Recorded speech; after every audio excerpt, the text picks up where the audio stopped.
Welcome to Penrose Learning, where we make understanding easy. You start by confirming which part moves incorrectly: base, column, or seat plate. Use a flashlight and feel for play in the casters and central hub. Tighten any obvious bolts now with the correct sized wrench. Once done, protect surfaces with a cloth and keep screws organized so you don't mix lengths. If the gas lift wobbles, avoid removing it yet. Instead, check the retaining ring and any loose circlips first, because those small parts often cause most wobble. You now remove the seat plate bolts and lift off the seat so you can see the swivel mechanism and bearings. Carefully note worn washers or cracked bushings. These create radial play, which you'll replace.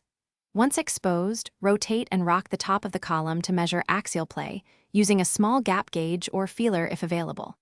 If bearings are loose, replace them. If the column is scored, that causes persistent wobble and may require a new gas lift or sleeve.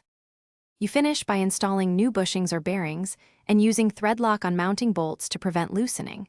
Tighten bolts to a snug torque, not bone-crushing tight.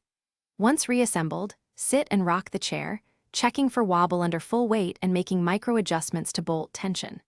If wobble remains, insert thin metal or nylon shims at the column interface or swap the gas lift. These steps address either tolerance gaps or a bent/abraded shaft, which are the usual last resort causes. Thanks for watching. If this was helpful, leave a like and consider subscribing. See you next time.